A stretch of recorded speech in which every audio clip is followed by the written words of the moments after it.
Yeah, it's true. What happens, because that itself is like kind of, the making of, or my interest towards even, the portraits. Yeah. I mean, I think that I continued doing from the very first year itself as a student. Yeah. And then, Not as a professional practice, because you didn't do portraits which you have commissioned. no, Very few. never. Yeah. None of those Yeah, were yeah. really sort of an external demand. So these were portraits of the people who sometime I know. Sometime you really sort of build up and digging out certain kind of an expression which is Yeah. extremely human, because face had, face has such potential to sort of to bring out. And also the kind of teachers that I worked with, they also were very much involved in, sort of, maybe Somnath has not, but then it was almost like portrait when he says that, Safdar Hashmi and this and that. It's also a kind of a bringing out a person, the character of the people, and connecting it with the rest of the world. So what happens is that I think that interest grew, and probably even out of all that, finding someone like, say, the character that I worked with, Musui. Even that was an early portrait. Yes, but then, right. you really sort of make more and more the same direction. But then that Musui has, it's not a direct drawing of you see a head drawing. So I think that when you talk about that human interest, it was more and more definitely, was with my kind of figures that I was working then. And of course, the material was clay to start with, because I never succeeded also in some of the attempts working directly with plaster. It was becoming rigid. So I think clay is something that you really felt, at ease, and the kind of more pliable, more viable, or whatever you call it. It is like kind of the kind of plastic, figures that I came up with were very much like the one you want to make, or whether it was, I don't know what, because you don't call them, as, these were all more a kind of an exercise in building up a kind of a human space than a kind of an obvious, well-planned kind of installing sculptures and things like that. That was, I think, till 1981, all the works that I have been working were more towards that as extreme exercises. But at the same time, probably even through Mistry, when you talk about, probably the works that he did in 1980, even as a student, he could really retain them in a kind of a material which he could show it around and things like that, which in my case, I could never take out as a kind of a sculpture from some of the pieces that I have done, as a student. I mean, I think that was one way of I really used as a kind of a space where more of a, an exercising and more of a studying background, building up that kind of a space, Yeah, it was an interesting time when sculptors were emerging in India, because there was Dhruv, there was Ravindra Reddy, Ladi, and you, and I mean, I think four, interesting sculptors emerging almost the same time, and that was an interesting time. Also, your work later, I mean, initially, of course, there was this geometricization of the forms. I mean, large, they were growing large, but they continue to have this quasi-geometric, organic kind of combination. But later on, they became more and more organic and left off the geometric thing. And by the time you began to do Mushui and Maya and the series, I mean, they took on this more recognizable, I mean, identities. I mean, it was not just being organic, but it was almost becoming, I mean, characters. I mean, this was another thing. Normally in sculptures, I don't think so. People worked with characters, like maybe a writer works with characters. I mean, and you might have centering around characters. You might build a space. I mean, imaginary. I mean, a town or a space might be built up, and the whole space for things to be human life to be explored is created.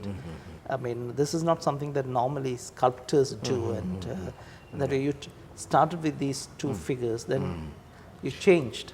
I mean, it's almost as if you were now a writer or somebody who is a filmmaker or something, exploring a space in terms of two characters. I think that was a big shift. Shift. But that was also happening, I would say in the mid-90s, I would say, really that was happening. But in the, like say for the 10 years, after I came to Delhi, the kind of works that I have been involved with were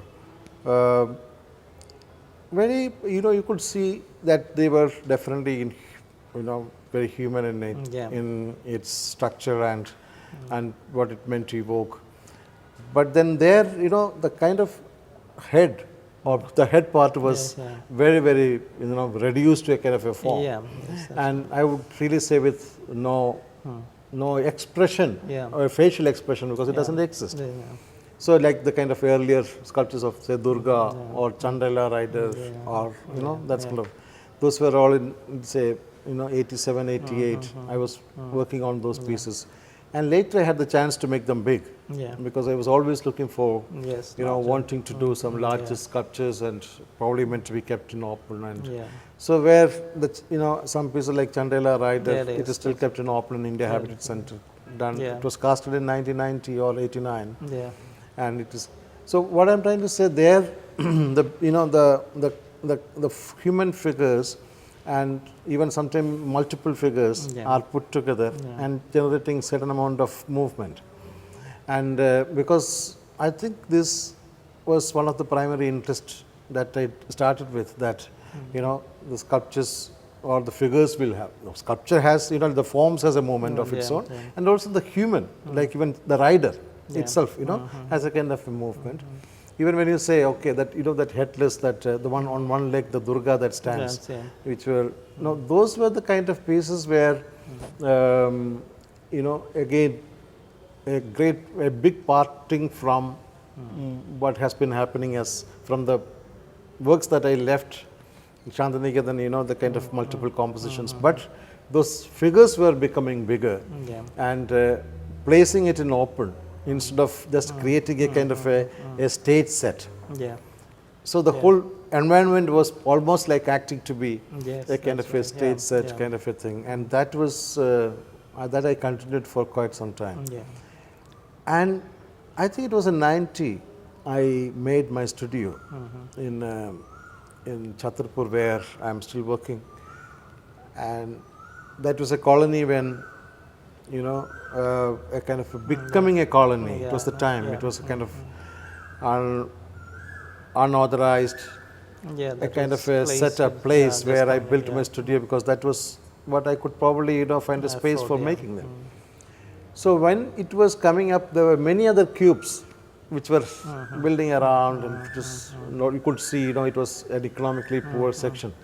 People, the workers were coming from the rest of the states of the country, and so you were really seeing it. And also that was the time Vivan Sundaram made a kind of gave a kind of a cube to everybody by 5 inches cube to everybody, that they could either draw on it. Painters could draw, sculptors could add. So when this came, that I said, listen, I'm not going to work on the cube that you provide, but instead I'm going to make a bronze cube, and probably I would be working with that. And this cube, I could connect it with the kind of cubes we're building around. And then you see, because till the time that I was working on the single figures, sometimes multiple figures, like the portal, there's a pillar that is split and kept as a kind of a gate. Or the rider with the dog, and again. So maximum, 2 figures, compositions and things like that. And here was a kind of something that I was confronting, or I was seeing the kind of encounter that takes place outside my studio, which was where I spent a lot of my time. And the people were flowing. And that flow, I wanted to create. Either they are landing into some kind of a space. I mean, I connected with, they are all headless, anonymous people. I mean, that really led to making of a series of human boxes. I mean, where there are people sometimes standing on the cube and bringing them.